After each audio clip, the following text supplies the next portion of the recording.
चाहता युग युग तक पृथ्वी पर जीना।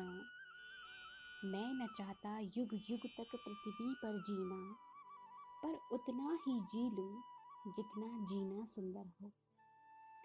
पर उतना ही जी लूं जितना जीना सुंदर हो। मैं न चाहता जीवन भर मधुर रस ही पीना, पर उतना ही पी लूं जिससे मधुरमय अंतर हो। पर उतना ही पी लूं जिससे मधुरमय अंत हो।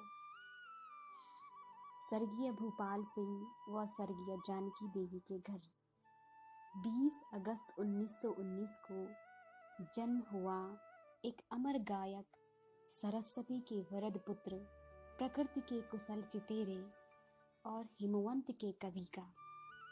जी हाँ, मैं बात कर रही हूँ कवि चंद्र कुंवर बरतवाल की।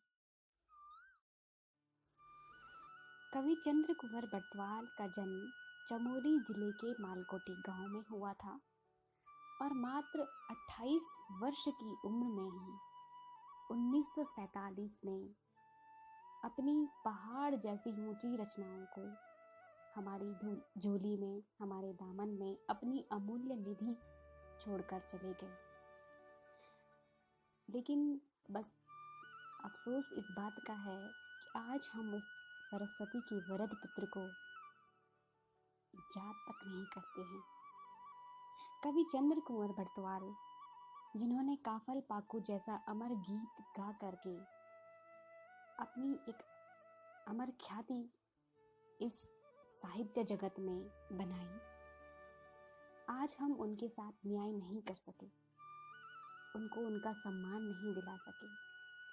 आज उनके जन्म दिवस पर हम गुनगुनाते हैं उनकी कुछ पंक्तियाँ, और मेरे लिए ये सौभाग्य की बात है कि मैं भी श्री चंद्र कुंवर बरतवाल जी के जन्म स्थान चमोली में ही मेरा जन्म स्थान भी है, और संयोग से उनके जो सरनेम है बरतवाल, वही मेरा सरनेम भी है।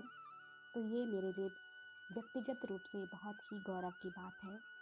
तो चलिए गुनगुनाते हैं कुछ पंक्तियाँ उनकी। मिला स्नेह मुझको जब मधुर तुम्हारे मुख से, बैठे रहे हरे वृक्षों के नीचे हम सुख से। बाहों पर बाहें धर मेरे उर से लगकर, हंसती रही चांदनी सी निर्मल मधुर तुम दिन भर। छूट गया जैसे मैं जन्म जन्म के दुख से, मिला स्नेह मुझको जब मधुर तुम्हारे मुख से। दोस्तों, चंद्र कुंवर बरतवाल जो कि मात्र 28 वर्ष जिए और क्षय रोग से पीड़ित थे, अपना अंत उन्हें बहुत नज़दीक नज़र आ रहा था, लेकिन फिर भी उन्होंने अपनी कलम नहीं रोकी। अंतिम सांस तक अपनी कलम चलाए रखी। यद्यपि हमें उत्तराखंड का जो जीवन दर्शन है, जो संस्कृति है, शिखर हैं, सदा नीरा कल कल करती नदियां हैं, लंबे चौड़े लहलाते चारागाह हैं, दूर दूर तक फैले चीड़, बांज, बुरांस, देवदार के घने घने जंगल, रंग बिरंगे फूलों से लदालद भरी घाटियां, झरझर झरने, जनजीवन का जो संघर्षमयी झलकियां हैं, घन गर्जन का जो चमत्कारिक चित्रण है, वो हमें इनकी रचनाओं में मिलती है। यद्यपि इनके बारे में कहा जाता है कि जो प्रसाद हैं, जयशंकर प्रसाद और सुमित्रा नंदन पंत हैं, निराला जी हैं, इन तीनों कवियों को, जो कि छायावाद के अपने आप में एक स्तंभ हैं, 3 स्तंभ हैं, उनको अगर किसी एक कवि के अंदर देखना हो तो हमें चंद्र कुंवर बरतवाल में वो दिखते हैं, उनके दर्शन होते हैं। ऐसे कालजयी उन्होंने अपने गीत लिखे हैं, अपनी रचनाएं लिखी हैं, जिन्हें हमें ज़रूर पढ़ना चाहिए। हमारे लिए गौरव की बात है कि हमारे उत्तराखंड में एक ऐसा सपूत जन्मा। मातृभूमि के प्रति भी उनके मन में आगाध प्रेम था, आगाध सम्मान था। मृत्यु सैया पर होते हुए भी उनके मन में अपनी मातृभूमि पर बलिदान देने के लिए लग जो थी, वो हम इन पंक्तियों में समझ सकते हैं। बलि दूंगा जननी में जीवन की बलि दूंगा, तुम्हें मुक्त करने को माँ 100 बार मरूंगा। मेरे शरीर को वह चाहे टुकड़े टुकड़े कर खा डाले, पर मैं अपना सिर जालिम के पैरों पर नहीं झुकाऊंगा। यह जान चली जाए तो है मुझको उसकी परवाह नहीं, यह जान चली जाए तो है मुझको उसकी परवाह नहीं। मैं या तो विजयी होऊंगा या लड़ता मारा जाऊंगा।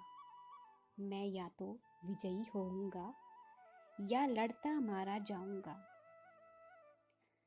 इस तरह के उनके लेख थे, उनकी कविताएं थी, उनकी पंक्तियां थी जो राष्ट्र प्रेम से भरी थी।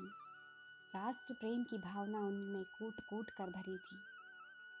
दोस्तों, सिर्फ मूर्तियां बनाने से ही क्या हम उन्हें उनका स्थान दिला पाए हैं? क्या उनके जन्म पे या उनकी पुण्यतिथि पर एक माला चढ़ाने से क्या हम उन्हें उनका सम्मान दिला पाए हैं? ये मेरे हिसाब से अपने आप में सोचने का एक विषय है।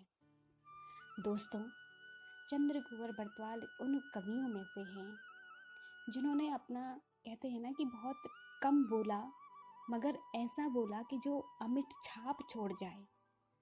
लेकिन हम उनके उस योगदान को, उनकी कलम का जो सम्मान है वो नहीं कर पाए।